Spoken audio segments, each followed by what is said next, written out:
Hello everybody. Welcome to the orientation class of Empower IAS on General Studies. I am S.N. Chakraborty. Today I am talking on federalism. You know that federalism is one of the basic structures of Indian Constitution.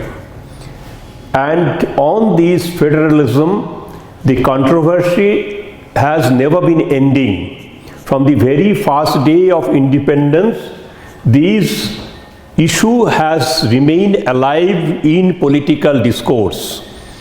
Even in legal discourse, there are a series of cases on this. Today I am discussing on this based on two specimen questions from UPSC.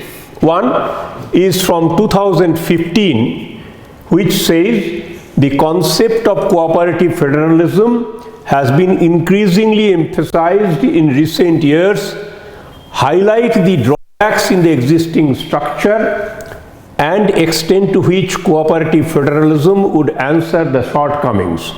It is a 29 words question and marks is 10. Second question is from 2020. How far do you think cooperation, competition and confrontation have shaped the nature of federation in India? Cite some recent examples to validate your answer. It's a 25 words question and 10 marks is the value of the question. But both the questions you may have noticed are dealing on the same subject and you may have to write the same content, but one is 15 marks, therefore you have a scope to use 200 words around to use to develop your analysis, and another one is only half of it, around 100. So this is where the challenge is. So what to write and what not to write, and how to further elaborate on certain points. Now basic questions which are coming out of it: one, the concept of cooperative federalism and drawbacks in the existing structure and how cooperative federalism can answer to the shortcomings. And what is competitive federalism, what is confrontational federalism, and what are the differences between them. And finally, what is their net outcome? Does it harm federalism, or it has been continuously damaging federalism in India, or it is strengthening federalism in India? These all are the issues to be dealt with in these two questions. Now let me see, you should have very clear idea about where it is cooperative, where it is competitive and where it is confrontational. There can be one position that it is a cooperative federalism. There can be another one that it has been transformed to cooperative, from cooperative to competitive. Third thing, it is both cooperative and competitive. And fourth one, that it is cooperative, competitive and confrontational simultaneously. So various positions can be taken on that.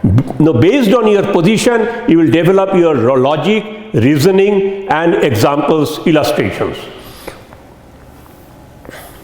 Now what does federalism mean? Definitely you have to give an explanation, and the best person may be to give the K.C. Ware. K.C. Ware is a constitutional specialist, and every great scholars have referred to K.C. Ware's comment. So therefore this can be taken as granted that K.C. Ware is a valid reference in this in this subject. So he has a book in Modern Constitution where he basically says that federalism system is one in which the power of the government are distributed. Okay, that is divided, in a country between different units. Okay, that is what he meant to say. The government for the whole country has its area of powers and it exercises its authority without any control for the governments of the constituent parts of the country, and these latter in their turn exercises their powers without being controlled by the central power. So therefore federal units will have their area of power and central will have its own area or jurisdiction of power, and there won't be apparently any contradiction in that. That is what Casey Ware takes the position. Now, what does our constitution says, okay, or what does our constitution makers say? It says that India, that is Bharat, shall be union of states. So the constitution does not mention anywhere that about federalism. It says union of states. Now, what are the constitutional provisions? So there are plenty of provisions, and you must have fair idea about them, not very difficult. A couple of times if you go through them, it will remain in your mind. It is Article 2, Article 3, Article 245 to Article 255, Article 256 to Article 261, Article 264 to 291, Article 301 to 307, 355, 356, and then 7th schedule. I don't think that it is very difficult to remember. Now, what kind of relationships are there? One, there is legislative relations, which are explained from Articles 245 to 255, then administrative relations, which is from Article 256 to 261, and then financial relations, which is Article 264 to 291, is finance, property, contract suits, and also Article 301 to 307, which deals with trade and commerce. Then Article 355, you all know that a lot of controversies are there around this 355. This is called duty of the Union to protect states against external aggression and internal disturbance. And of course, Article 356 is another controversial article, which says that provisions in case of failure of constitutional machinery in the state, the central government can take action. So these are the 5 types of things: legislative relations, administrative relations, financial relations, and then Article 355 and 356 I am keeping separately because they are on administrative, on legislative, on many issues, and also beyond that.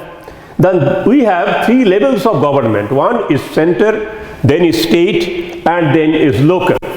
And there are 3 dimensions of federalism. One, that center and states, which is very straightforward, but then center versus union territory.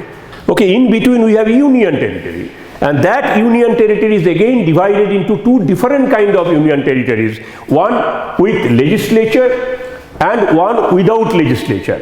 Among those union territories which have legislatures, they are again divided into 2 parts. One where the assembly, legislative assembly of the state has the power, main power of running the state, and there are other union territories like Delhi where lieutenant governor has the power over the elected government. But other, many areas like, entire northeast was earlier union territory, and slowly they have become a full-fledged state. So this is, different kind of union territories are there, and every union territory has its own unique problem, and accordingly this, relationship, federal relationship is varies. And then we have states versus states. Okay, so this is another dimension of federalism in India. So all these dimensions are equally important.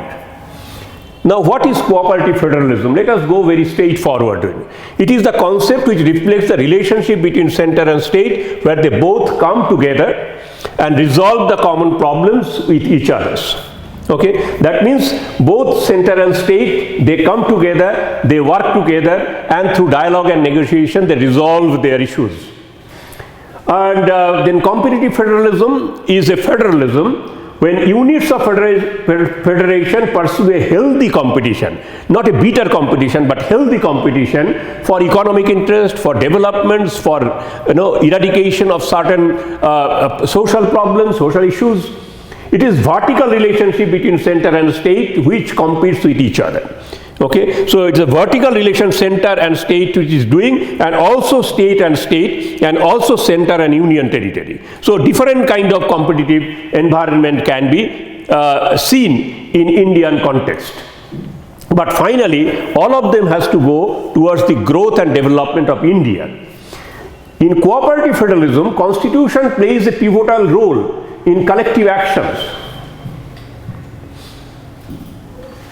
Collective actions of different governments. The purpose is not mere distribution of responsibilities between union and state and local governments, but to strengthen grassroots level democracy by encouraging participation and empowerment of the people. So this is where the actual cooperative federalism, not merely a legal and constitutional issue, but also to strengthen grassroots level democracy by encouraging participation and empowerment of the people. Cooperative federalism thus becomes deterrent to assumption and accumulation of power by one or a few institutions in India. Now, examples of cooperative federalism, just take for examples. There are many examples, as the question says, that what are the current examples. Now see that development is an issue on which we see a lot of cooperative federalism, because the poverty eradication. All the states also try, central government also tries, even union territory, even the local government, everybody tries to eradicate poverty, illiteracy, malnutrition. That is why many of the health problems have been removed, literacy level has gone up, employment generation has become possible. So therefore, on the development side, there is definitely lot of cooperation prevails. Then democratization, definitely India has been surviving as one of the largest democracies in the world, because every unit of Indian Federation has been cooperating to make democratic environment or democratic health of the country stronger. Third is national security.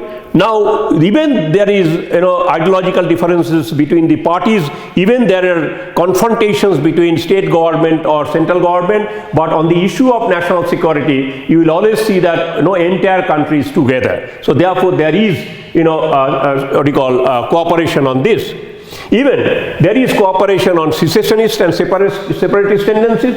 If there is anything like that, India has shown its cooperation, and India has emerged as one power, one country. So then we have recent certain programs are there, like Swachhata Abhijan. You know that every state units is trying to implement it in their own way. There may be different ways by state and central, but everybody is trying to see that if we become a little environment friendly nation.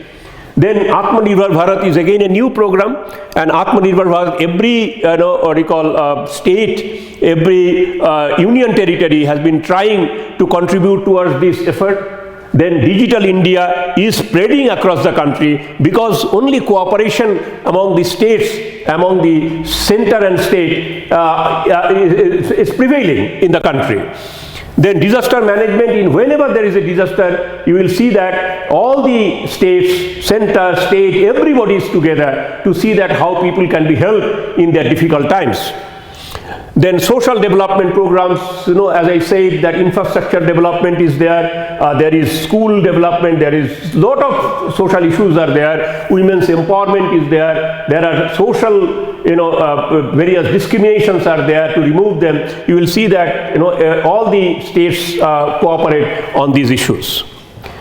Now, I am just referring to an important case in continuation to MC Mehta versus Union of India, that is the first case. And later on, this case has become the NCT of Delhi versus Union of India. In these two cases, we have seen that Supreme Court has on several occasions debated on pollution of Delhi, and Delhi's pollution cannot be resolved by the Delhi government alone, not by the central government. It requires 4 or 5 states combined effort to reduce air pollution in NCT of Delhi. And you see that really there is a bit of cooperation is there. When there is some discord, then we have seen that Supreme Court is interfering and cautioning and bringing them together. That is called harmonious construction they are trying to do.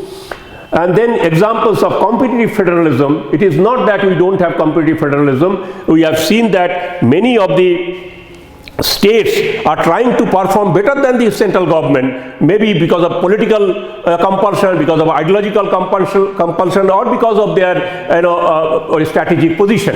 But everybody is trying to do better than that. Or different states are mutually competing with each other to improve upon the performance on certain development programs. A very, very burning example is COVID-19 pandemic. Every state is trying to see that the incidence of infections are reducing in their state, the disease death incidents are less in their state, and they are taking measures to supply oxygen, improve health, health services, and then cautioning people, making them alert. They are changing the people's behavior. Every state is doing in their own way. So therefore, through the competitive environment, we see that everybody is responding to pandemic situation. Then economic and social planning between center and states. Many states are giving different kind of facilities to the state. For example, Delhi is giving one kind of facilities to the state. Maybe Maharashtra is giving another kind of. West Bengal is giving one kind of. Andhra Pradesh is giving another. So everybody is trying to give some kind of facilities, services to the people, and each one has become a model, and that is replicated by another state. So that way we find that a competition has been going on. And also they are trying to see that how their industries can develop. So it may not be very loud competition, but definitely implicit competition prevails. Then confrontational federalism, that is definitely there. So one kind of confrontation is sustainable confrontation, long-term confrontation, like on the issue of the appointment of governor, and then Armed Forces Special Power Act, FESPA. These are all recent issues, and very often they crop up. And since the beginning, at least from 1955, 1960, it has become a major issue. Then Central Bureau of Investigation, CBI intervention in many of the areas, state zones like. So these are the perennial problem on which center-state confrontation continues. Then regarding the creation of new states, many of these states may not be so happy when a part of their landmass is taken and created a new state. This happened when Bihar, Jharkhand, when Madhya Pradesh, Chhattisgarh, when Andhra Pradesh, Telangana, when Uttar Pradesh and Uttarakhand. In everywhere you will see that some kind of confrontation goes on. It is not that a state so easily gives up their landmass. But there are also short-lived confrontation, like for example that enactment of farm laws. It sustained only for around 1.5 years or maybe maximum 2 years. The moment it was enacted, and now it is repealed. So this is a short-term confrontation. Then COVID vaccination. Some states were not happy about the distribution of vaccination last year, but now that might have subsided substantially. Then regarding the tax distribution under GST, last year there was a confrontation, but this year so far there is no major contradiction or confrontation on this. Then in globalization era, when a country deals with international trade partners and FDI, there is likely to have more central domination in economy, and this can escalate issue-based confrontation, because when you are inviting foreign direct investment, then central government has a role, and if a state government doesn't open up its windows, then definitely there will be a problem. So on these issues, more and more globalization means more and presence of foreign direct investment may create, already it has been created, a new kind of confrontations on economic front. Now the confrontation is more when one party domination is there, and confrontation is definitely less when there is a coalition government at the center.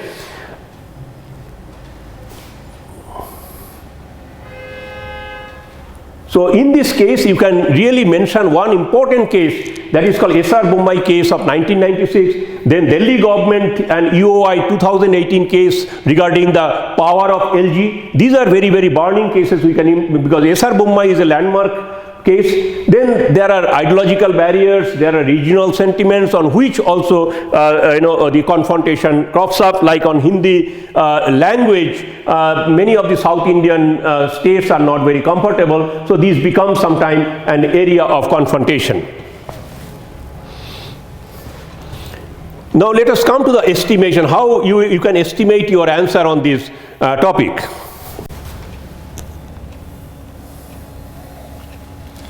The 73rd and 74th Amendment of the Constitution has established the Panchayati Raj institution. Therefore, our federal structure is becoming further expanded. Okay, and the distribution of power is also getting changed, because in the 7th schedule now 31 items are now going to the Panchayat. So therefore, further distribution of powers are taking place. Urban local bodies is there, so therefore there is a third tier of government, that means it is expanding. And not 31, 35 items actually. And then there is Sarkaria Commission in 1983, 1988, and then Punchi Commission 2007, 2010. They all have talked about much more cooperative arrangement of federalism and less intervening capacity, unauthorized intervening capacity, not justified intervention, there is no problem. They have recommended accordingly. Many of the reforms have been taken, many measures have been taken, and finally you see that Planning Commission has been discontinued and the Niti Aayog has come in its place, and Niti Aayog is a more consultative body, and there is a council, and in that council states are participating, so therefore it creates a more decentralized kind of decision making and more consultative way of making decisions. There is a governing council in the Niti Aayog, and in that governing council even the states are represented. Similarly, there is GST council. In GST council also all the state representatives are there. So therefore what we can say, that India is not only having cooperative federalism or competitive federalism or confrontational federalism, but it has substantial amount of cooperative and competitive federalism, but it is at the same time not free of confrontational areas between different federal units. So therefore all these things simultaneously are existing. In spite of that, federalism in India has been definitely progressively moving forward, and it is becoming stronger and effective every day, and in that even people's consciousness contributes substantially. Thank you very much.